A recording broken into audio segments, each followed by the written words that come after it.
Bienvenidos a todos. Hoy vamos a hablar de la fisiología de los tejidos excitables, que son tejidos que tienen la particularidad de, ante ciertos estímulos, modificar ciertos patrones electroquímicos de sus membranas y estos impulsos transmitirlos o generar algún efecto en particular en sus propias células y en células circundantes. Pero para hablar de tejidos excitables, primero tenemos que hablar de su unidad funcional, que van a ser las células excitables, que la definición de célula excitable hace referencia a una célula que puede propagar un potencial de acción. ¿Qué células excitables vamos a encontrar en los organismos que estudiamos? Van a estar las neuronas, el músculo estriado, el músculo cardíaco y el músculo liso, ¿sí?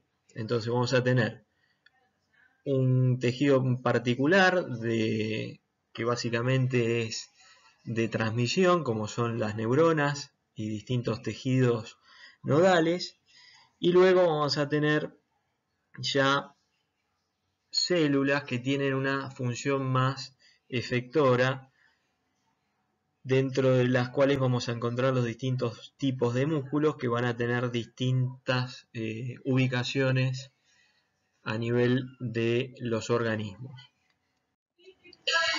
Entonces, parándonos en lo que respecta a las células, ¿sí?, excitables, vamos a encontrar que acá la principal estructura dentro de estas unidades funcionales va a ser su membrana, porque es lo que está en contacto con el medio externo.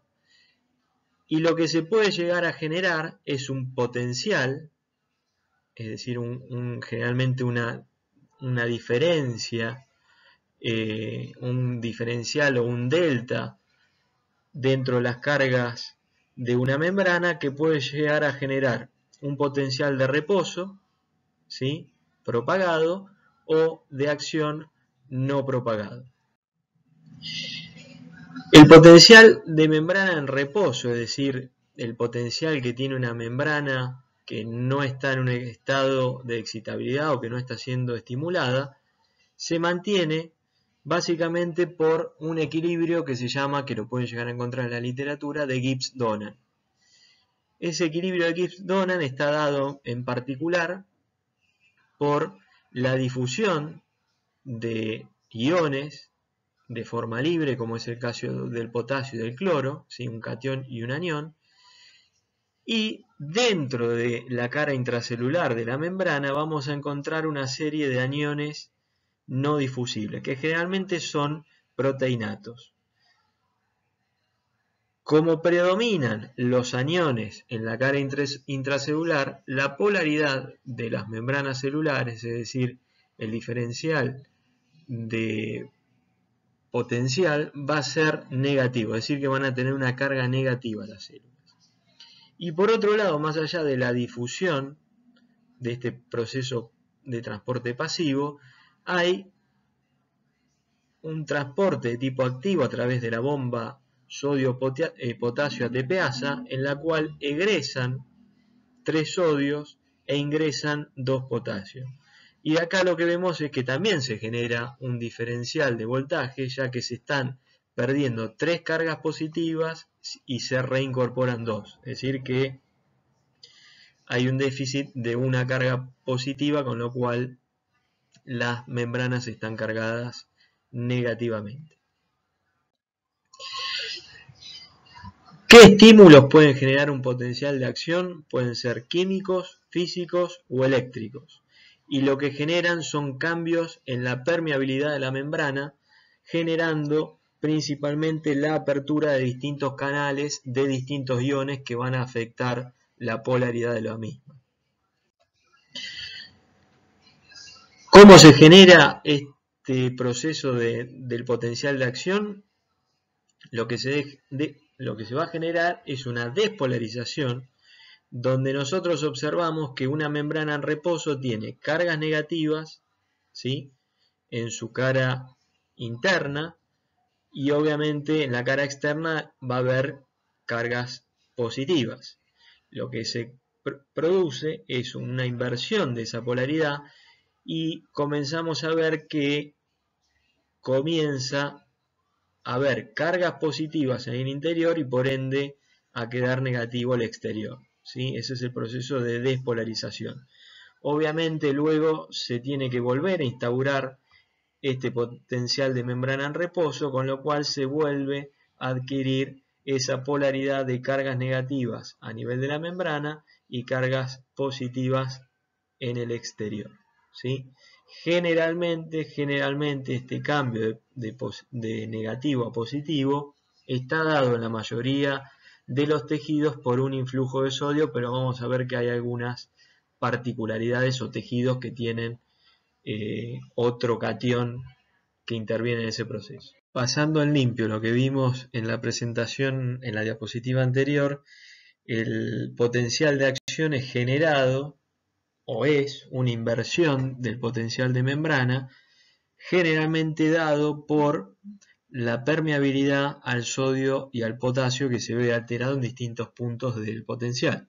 Entonces, si hablamos de una neurona que tiene un potencial de membrana en reposo de menos 70 milivolts, vamos a ver que puede llegar hasta hacerse positivo superando desde ya el nivel de cero y llegar hasta 50 milivolts, ¿sí? Acá lo que vemos es qué diferencia hay entre una célula excitable y una no excitable. Si nosotros, por ejemplo, agarramos una célula de un epitelio o una célula del tejido óseo, por ejemplo, lo que vamos a ver es que en esta zona tenemos los estímulos y en esta zona tenemos los cambios en el potencial de membrana. Si nosotros generamos sobre esa célula estímulos hiperpolarizantes, es decir, que generen que la membrana se haga más negativa, según el grado o la intensidad del estímulo que apliquemos, vamos a modificar en el mismo grado esa membrana, ¿sí? Lo mismo sucede con estímulos despolarizantes, ¿sí? A mayor potencia del estímulo, ¿sí? Mayor respuesta. Eso sería una célula no excitable. En una célula excitable lo que vemos es que los potenciales hiperpolarizantes son similares a lo que veíamos en una célula no excitable, pero a la hora de generar estímulos despolarizantes vemos que la célula excitable responde, ¿sí?, de la misma forma a un estímulo hasta que se llega a un valor umbral. Cuando se llega al valor umbral, se genera una respuesta que, en el caso de la neurona, llega hasta los 50 milivolts. ¿Sí? Esto se llama lo que sería la ley del todo o nada. O se llega al umbral de la despolarización para que se desencadene el potencial de acción, o no se llega. Una vez que se llega a ese gatillo, se genera en su totalidad la despolarización hasta volver nuevamente a los niveles de su potencial de membrana en reposo, ¿sí? Entonces esto hace referencia cuando vayan y lean en los libros recomendados la ley del todo o nada. La ley del todo o nada es aplicable a las distintas células excitables. Ahora vamos a hablar de unas células particulares que están muy en relación con todo lo que tiene que ver la conducción de distintos estímulos y mensajes, como es el caso de las neuronas. Las neuronas, como ustedes ya sabrán, tienen un soma neuronal, que sería el cuerpo celular, que es donde generalmente se sintetizan la mayoría de las sustancias que van a ser liberadas en las terminales nerviosas. La comunicación entre el soma y las terminales se da a través de una estructura denominada axón, ¿sí?, que puede tener una vaina de mielina o no, ¿sí? Y esa vaina de mielina lo que permite es una transmisión mucho más rápido de lo que serían los potenciales de acción. Este sería el potencial de acción de una neurona, donde vemos que el potencial de membrana en reposo está alrededor de los menos 70 milivolts. Se va a generar lo que es la despolarización, que generalmente depende del influjo de sodio.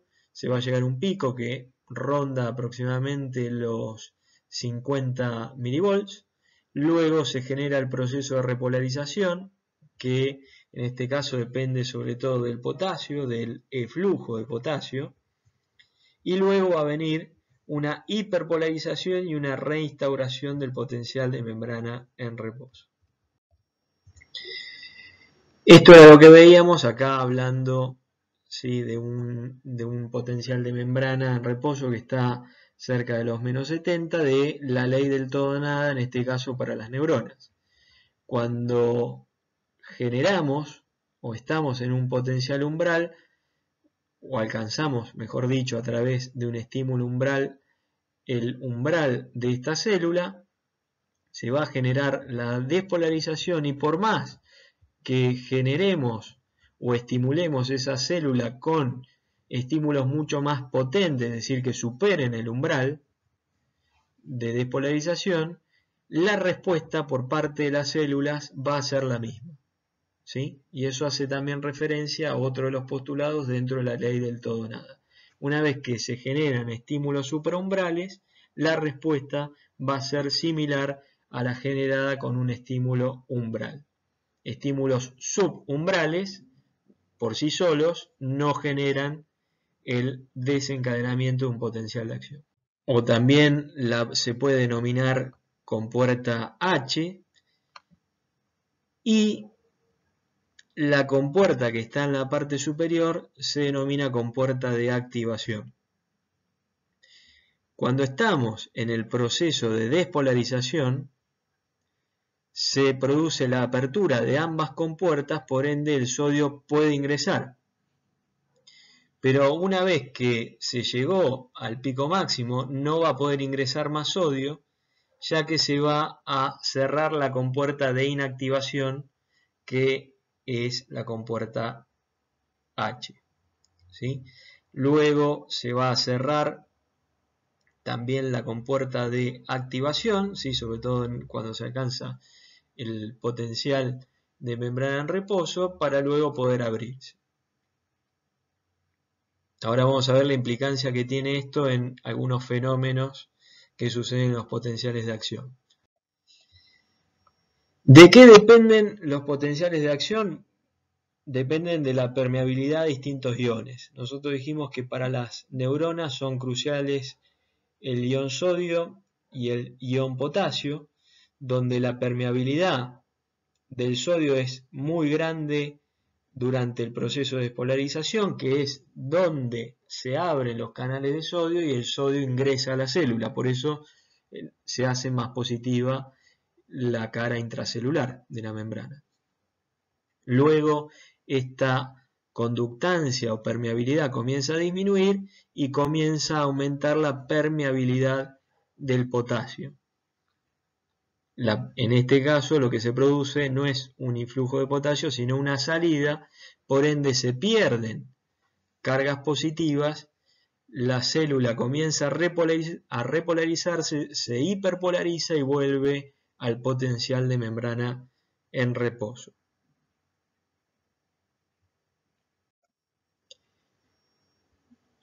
Entre las permeabilidades y las teorías de la compuerta hay una serie de conceptos que tenemos que tener en claro, que son los distintos periodos. Va a haber dos, un periodo refractario absoluto y uno relativo.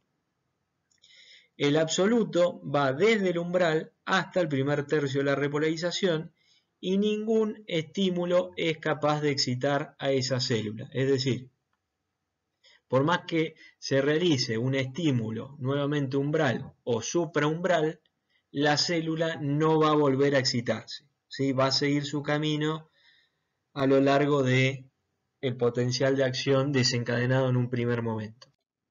En el relativo, que va desde el primer tercio de la repolarización hasta la postdespolarización, que es un periodo que vamos a ver ahora en un gráfico a continuación, un estímulo supraumbral, es decir, un estímulo potente, puede volver a excitar a esa célula y por ende volver a generar un nuevo potencial de acción. Entonces, el periodo refractario absoluto va desde este punto hasta este punto, ¿sí? Donde vemos que ya el sodio está ingresando porque los canales están abiertos y activos, y en este periodo se da la oclusión de la puerta, de la compuerta, mejor dicho, de inactivación, que es la inferior o la que se denomina H. Cuando la H está cerrada, no se puede volver a estimular esa célula. A partir de este periodo, cuando comienza el periodo refractario relativo, la compuerta H se abre, solamente está cerrada la compuerta M, que es la de activación, la que está en la parte superior, y ante un estímulo supraumbral, esta célula puede ser nuevamente excitada y por ende generar un nuevo potencial de acción.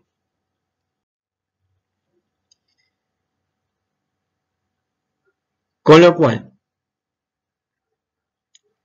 ahora vamos a ingresar a otros conceptos que van de la mano de lo que serían funciones de las neuronas, que son los de potencial posináptico excitatorio, es decir, que aumenta el potencial de la membrana. Generalmente estos potenciales suelen provocar estímulos sobre otras células y se da por un aumento de influjo de iones positivos, generalmente el sodio, y una disminución del flujo de iones positivos, es decir, una disminución del flujo de potasio. Los potenciales posinápticos inhibitorios generan una disminución del potencial de membrana y está generado por un aumento en flujo de iones negativos, generalmente es el cloro, y un aumento del flujo de iones positivos, que nuevamente va a ser el potasio. ¿Dónde se generan o se integran este tipo de respuestas?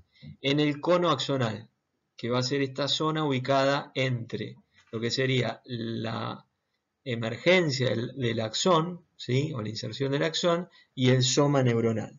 Cuando una neurona capta ciertas señales que pueden ser excitatorias o inhibitorias, van a ser organizadas a este nivel las respuestas y generar los potenciales correspondientes. Es decir, si una célula es estimulada, ¿sí? Lo que se va a generar es un potencial posináptico excitatorio, ¿sí? Por ejemplo, si tenemos que generar la contracción de un músculo, se va a generar una respuesta positiva, es decir, un potencial posináptico excitatorio. Ahora, si se tiene que generar la relajación de un músculo, lo que se va a generar es un potencial posináptico inhibitorio, ¿sí? Con lo cual, esta neurona no va a desencadenar la liberación de neurotransmisores que puedan generar la contracción muscular. Siguiendo con la integración de las señales, como veíamos con los potenciales posinápticos, hay dos conceptos que son importantes a la hora de generar ciertas respuestas. Por ejemplo, la sumatoria temporal nos dice que la integración de los potenciales de acción posinápticos son generalmente en relación a la localización de forma sucesiva de estos potenciales. ¿Qué quiere decir? Hay una zona de una neurona en particular que está recibiendo de forma sucesiva muchos estímulos, con lo cual la sumatoria temporal depende de la frecuencia con la que se dan todos esos estímulos. Es decir, si yo estimulo constantemente a una neurona en un punto, puedo hacer que todos esos potenciales se sumen, por más que no lleguen a ser umbrales, es decir, que sean subumbrales, y de la sumatoria de todos esos potenciales que se dan de forma muy rápida en un único punto, puedo llegar a generar un potencial umbral y de ahí generar un potencial de acción. Distinto a lo que sucede en la sumatoria espacial. En la sumatoria espacial, o sumación espacial, que lo pueden llegar a leer de esa forma, la integración de los potenciales posinápticos generalmente se da en diferentes localizaciones al mismo tiempo. Es decir, en un mismo soma neuronal, en distintas partes de ese soma, se pueden llegar a dar distintos potenciales subumbrales, y de la sumación de todos esos potenciales subumbrales en distintos lugares se puede llegar a generar un potencial umbral o alcanzar el umbral de excitación de esa célula, ¿sí? Acá ya no hablamos de que depende de la frecuencia, sino más que nada de la amplitud.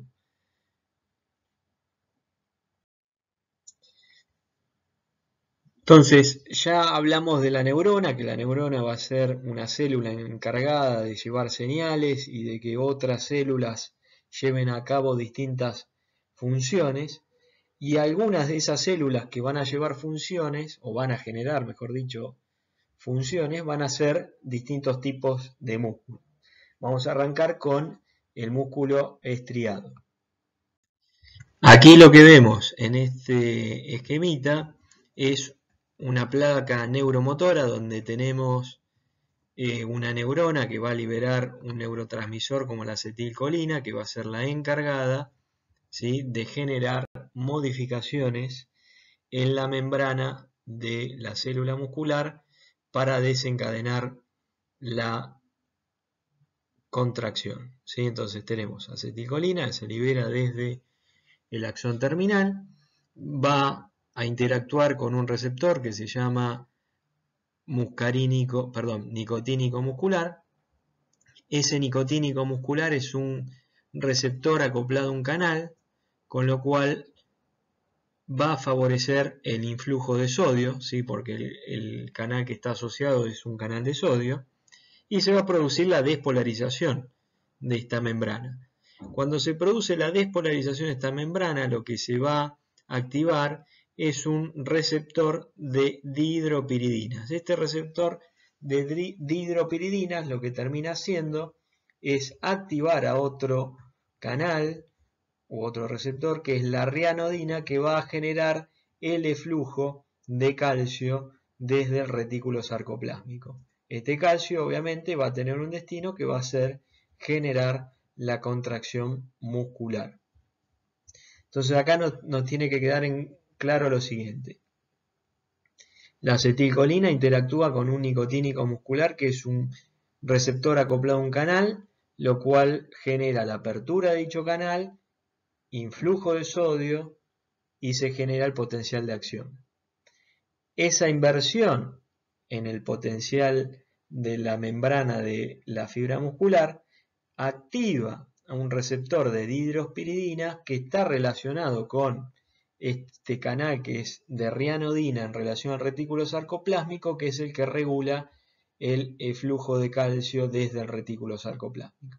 Entonces acá lo que vemos es que, por un lado, la fuente de calcio en estas células es solamente intracelular, y vemos que hay una activación indirecta mediado por dihidropiridinas de la rianodina.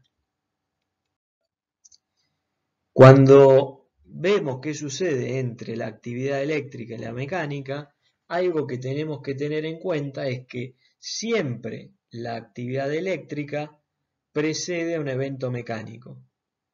¿Qué quiere decir esto? Que sin una despolarización no hay contracción, y siempre el evento eléctrico va previo al evento mecánico, ¿sí?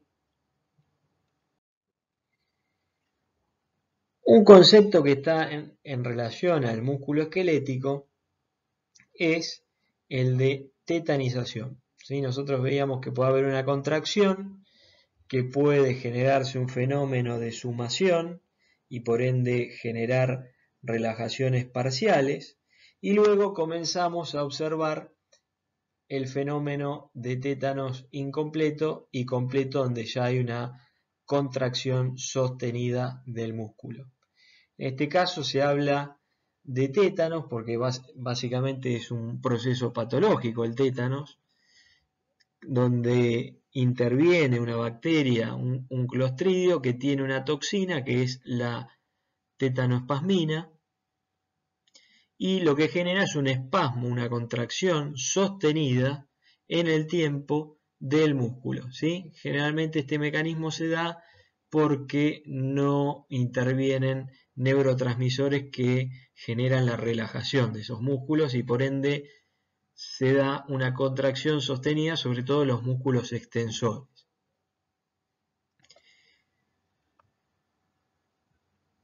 Sí, acá lo que vemos es lo mismo, a medida que aumenta la frecuencia llega un momento que no hay periodos de relajación y se produce una contracción sostenida del músculo estriado. Más allá de lo que vimos con respecto a la regulación de la placa neuromotora, es decir, una neurona que inerva ante determinado estímulo una fibra muscular y va a generar el desencadenamiento de una contracción muscular, también muchos músculos y muchos grupos musculares que actúan de forma conjunta están regulados de forma refleja, ¿sí? Cualquier arco reflejo, ¿sí? Nosotros ahora vamos a hablar de estos reflejos que son miotáticos,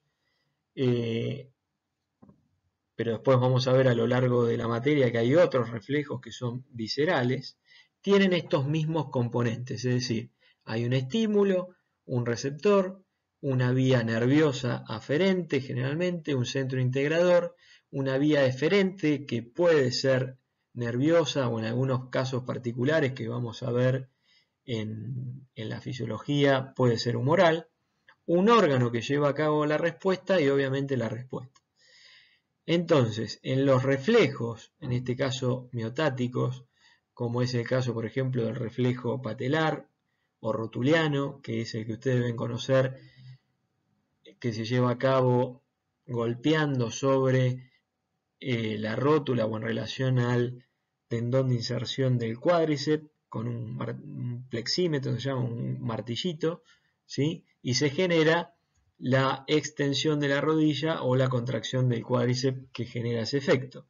Eso se debe principalmente a que se alteran ciertos receptores a nivel del uso muscular, ¿sí? A nivel del músculo.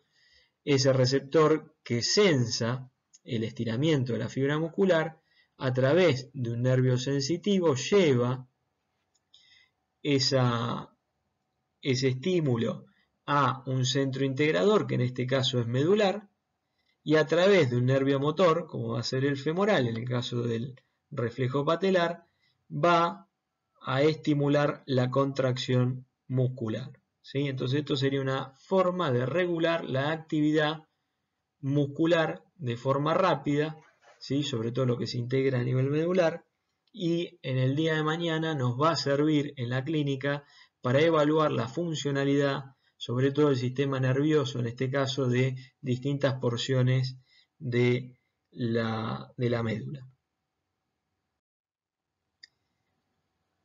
Una vez que ya hablamos del músculo estriado, ahora vamos a hablar del músculo cardíaco, que es un músculo que tiene ciertas particularidades, ¿sí? Cuando hablamos de lo que sería el miocardio, que es uno de los tejidos que forman parte del corazón, tenemos que tener en cuenta otro tejido especial que habla de la conducción de los estímulos eléctricos y químicos, que es el sistema de conducción a nivel del corazón, que tiene dos estructuras particulares como son el nodo sinoatrial o sinusal y el nodo aurículo ventricular o atrioventricular, ¿sí? Es más apropiado cuando hablamos de animales hablar de atrios, pero bueno, la medicina humana generalmente habla de aurículas. Entonces, tenemos dos estructuras particulares que tienen la capacidad de autodespolarizarse y por ende generar un patrón rítmico de despolarizaciones, ¿sí? Por eso se llaman marcapasos, que van a hacer que esos estímulos, principalmente el que domina o el que lleva el ritmo a nivel cardíaco es el nodo sinusal, que después lo vamos a ver cuando hablemos bien de corazón, va a generar ciertos estímulos que van a viajar por vías de conducción, ¿sí?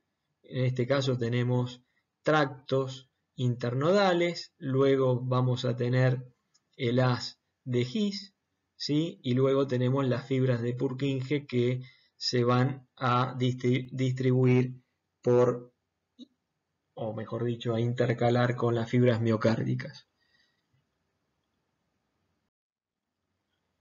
El miocardio, como ustedes sabrán, tiene ciertas particularidades histológicas, que por un lado son fibrillas cortas y finas, tienen un núcleo distinto a lo que sería la fibra muscular esquelética, puede llegar a tener ciertas ramificaciones y desde el punto de vista fisiológico lo más importante es la unión a través de discos intercalares que lo que generan es que entre todas las fibras funcionen como un sincicio, es decir, que funcionen como un órgano único y esto se da porque permite el rápido intercambio de iones y por ende la rápida despolarización y repolarización de todas las células. Esto es muy importante para los fenómenos de contracción y relajación miocárdica que son la base fundamental para que el corazón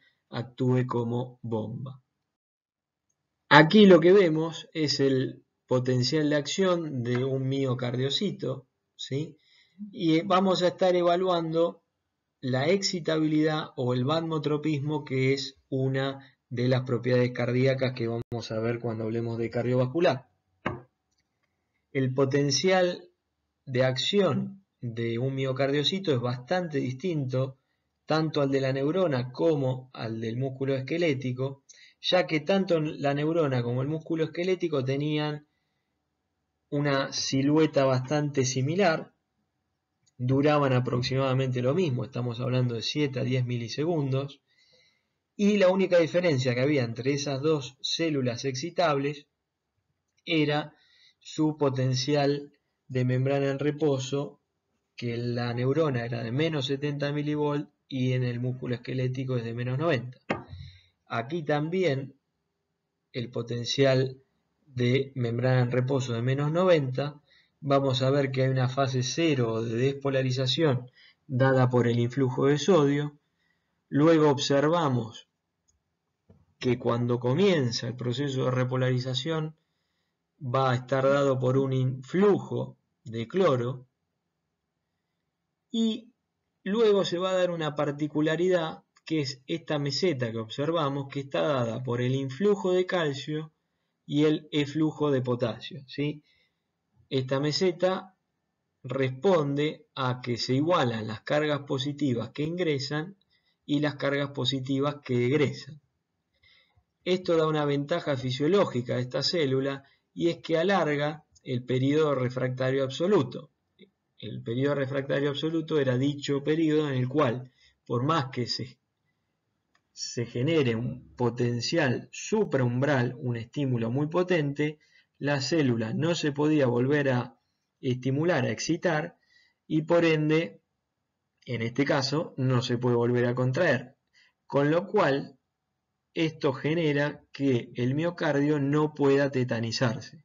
Los efectos de la tetanización a nivel miocárdica serían nefastos para cualquier organismo porque el corazón dejaría de bombear sangre y por ende de perfundir los distintos tejidos.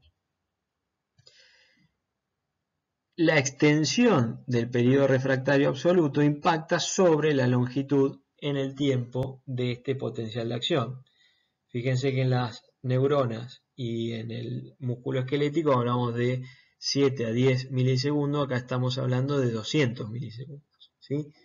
Una vez que se cierran los canales de calcio, solamente quedan abiertos los canales de potasio, el potasio sigue saliendo de la célula, se repolariza hasta alcanzar el potencial de membrana en reposo. Acá lo que vemos es el acople entre el potencial de acción, es decir, la actividad eléctrica, que es lo primero que se genera, y la contracción miocárdica, ¿sí?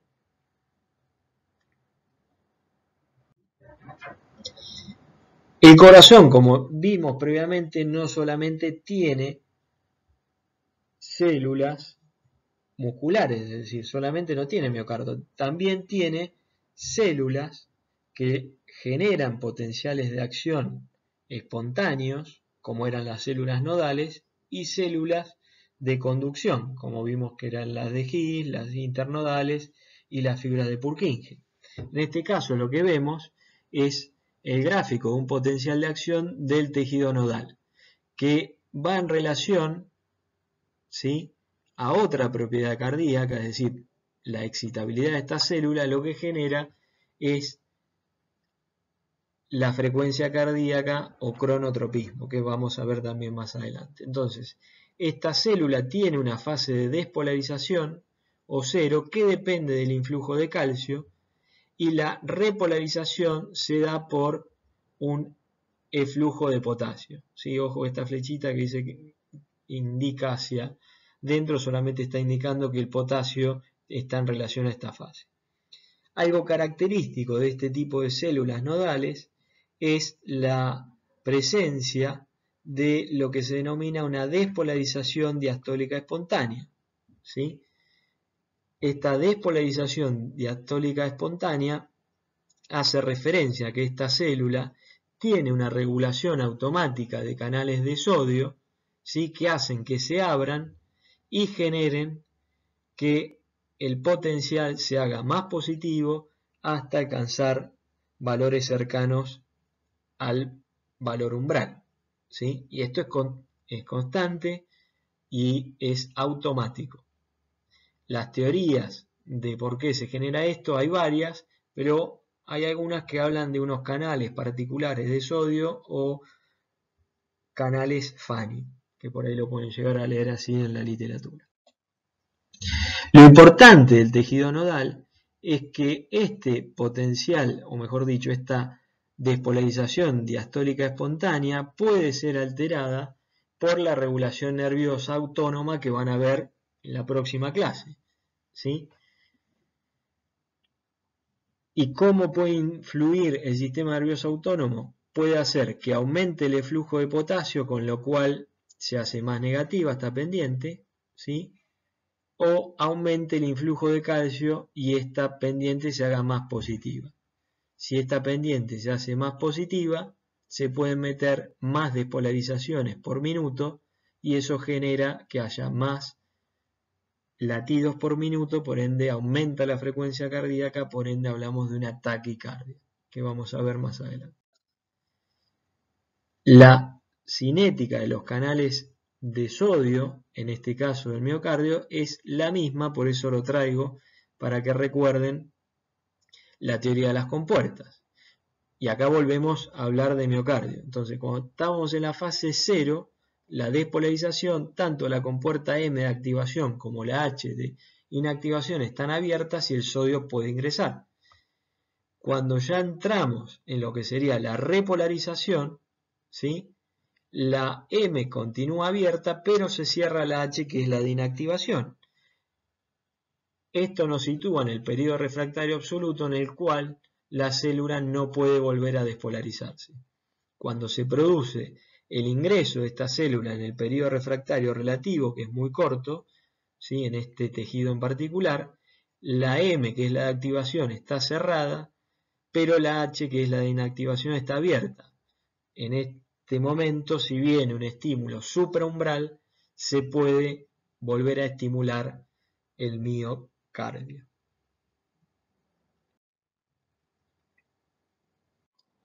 Aquí lo que observamos es lo mismo que en la diapositiva anterior, nada más que tienen el texto correspondiente como para facilitar la comprensión del tema, ya que no es sencillo de comprender la teoría de las compuertas, ¿sí?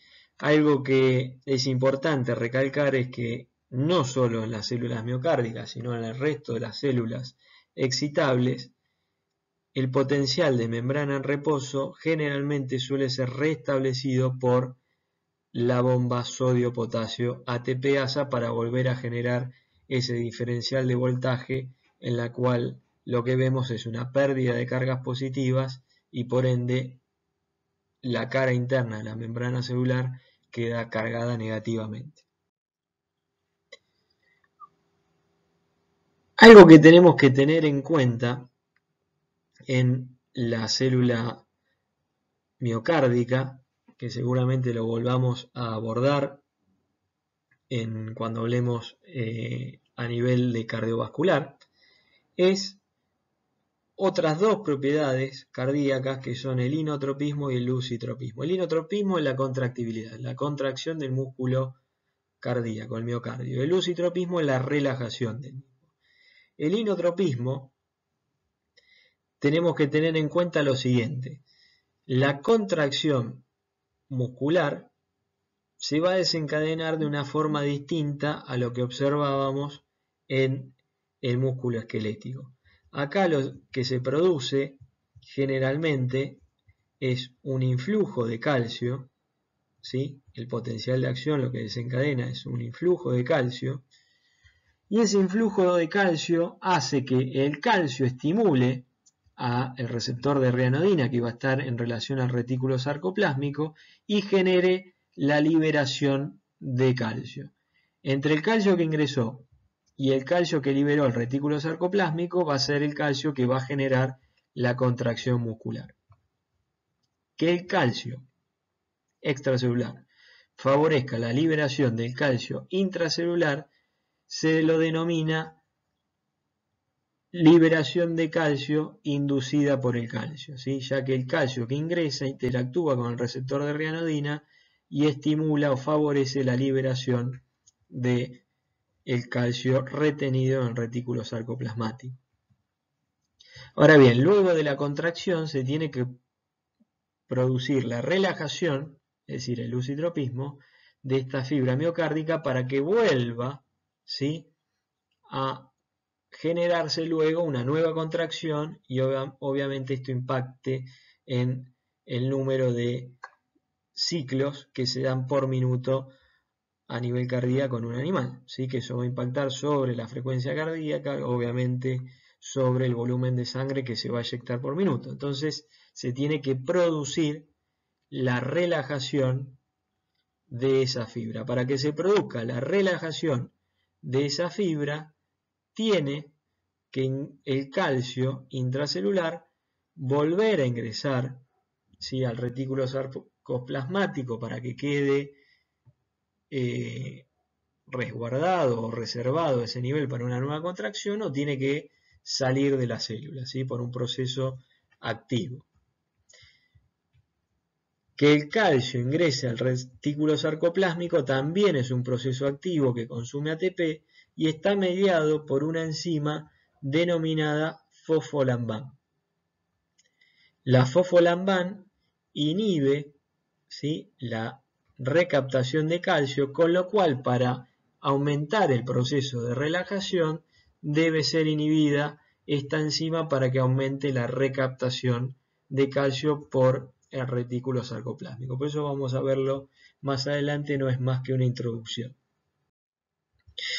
Por último nos queda el músculo liso, que el músculo liso, como vamos a ver, es una familia amplia de músculos.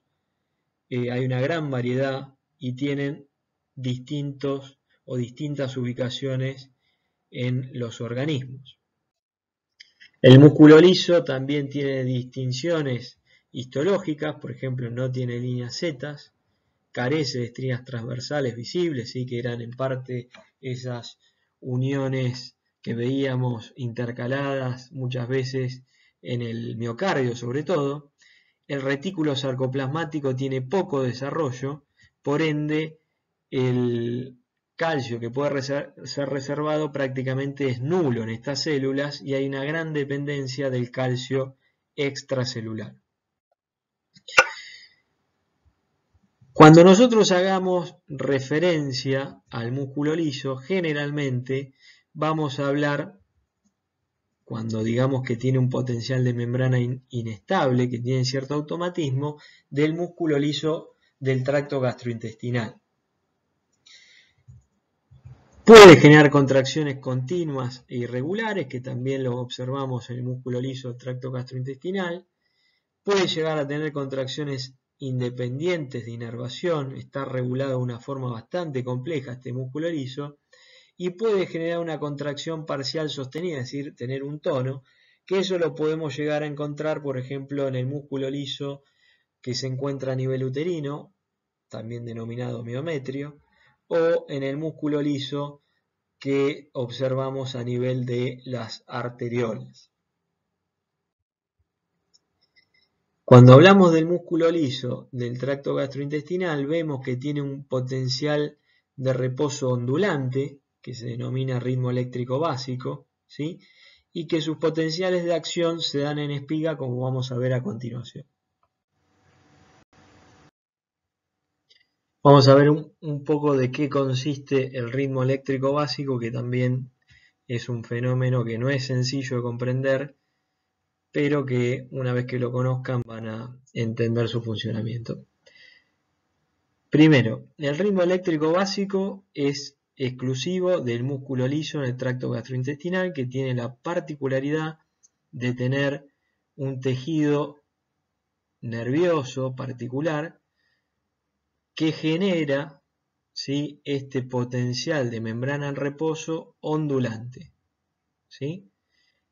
¿Entre cuánto ondula ese potencial de membrana en reposo? Entre menos 65 a menos 45 milivolts.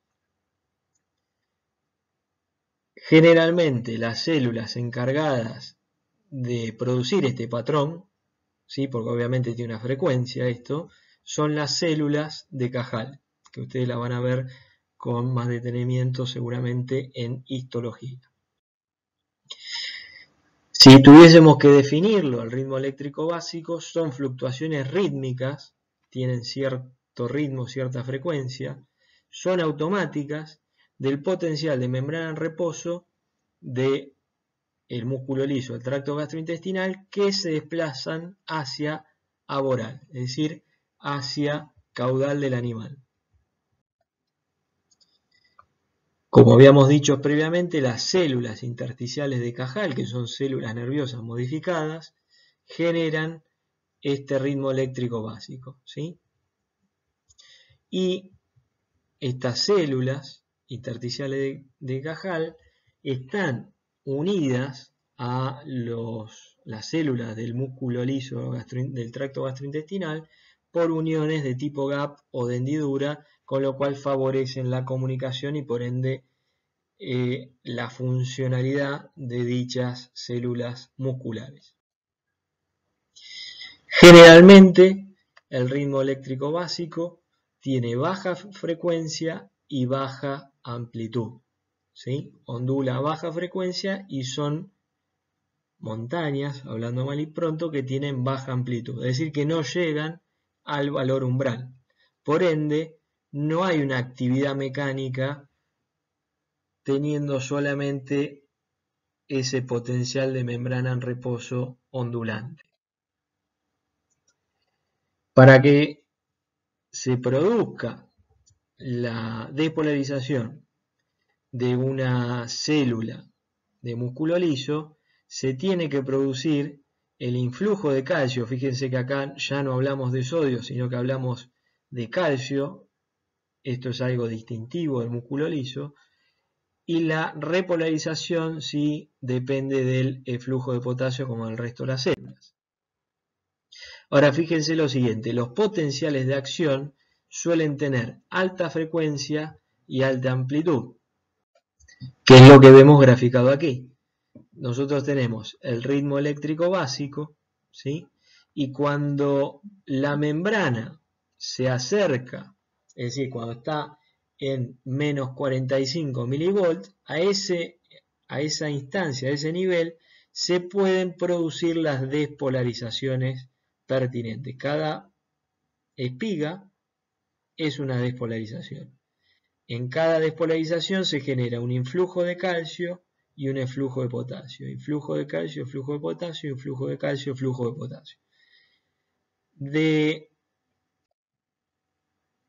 lo que les quería hablar es del acople electromecánico, ¿sí? Que va de la relación entre la frecuencia que tiene el ritmo eléctrico básico con la frecuencia de los potenciales de acción. ¿De qué va a depender la contracción del músculo liso gastrointestinal? Por un lado, el potencial de acción espontáneo, que era eso lo que veíamos del ritmo eléctrico básico. Luego de distintas hormonas y neurotransmisores, del estiramiento, ¿sí? Que generalmente el estiramiento produce influjo de calcio no solo en la musculatura lisa del tracto gastrointestinal, sino que puede generarlo también en células de la musculatura lisa, por ejemplo, de arteriolas. Y obviamente se puede generar el influjo de calcio por la estimulación nerviosa. Todo esto redunda en la contracción muscular. Entonces, el acople electromecánico depende, por un lado, del número de espigas y mejor dicho, de el número de espigas, lo que va a generar es la potencia de la contracción. Cuanta más ondulaciones hayan con potenciales de acción, es decir, que estén todas ocupadas estas ondulaciones, se va a generar una contracción tónica. Si, por ejemplo, en una ondulación no hay un potencial de acción o no hay espigas, a este nivel habría un proceso de relajación, ¿sí?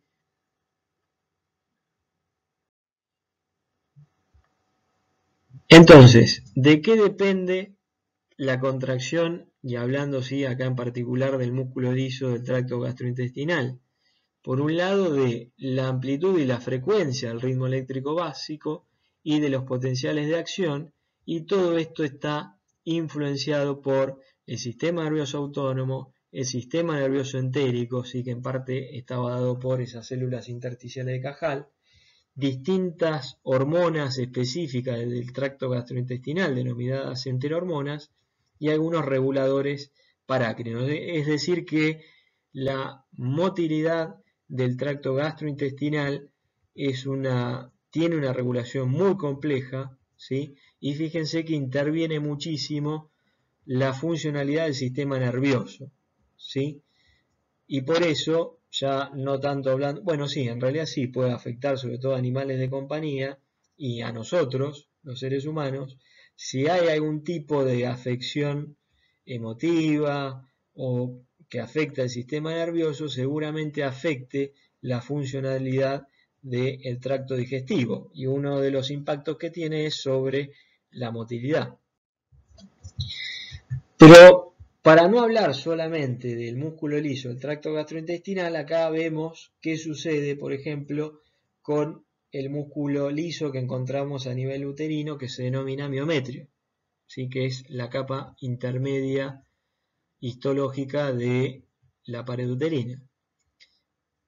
Las despolarizaciones del miometrio, que puede llegar a tener una contracción tónica sostenida, puede estar dada por la acetilcolina, una estimulación parasimpática que desencadena también la liberación de acetilcolina, el frío o el estiramiento, mientras que la adrenalina o la estimulación simpática generan relajación del mismo, por ende mantienen hiperpolarizada a esa célula muscular lisa.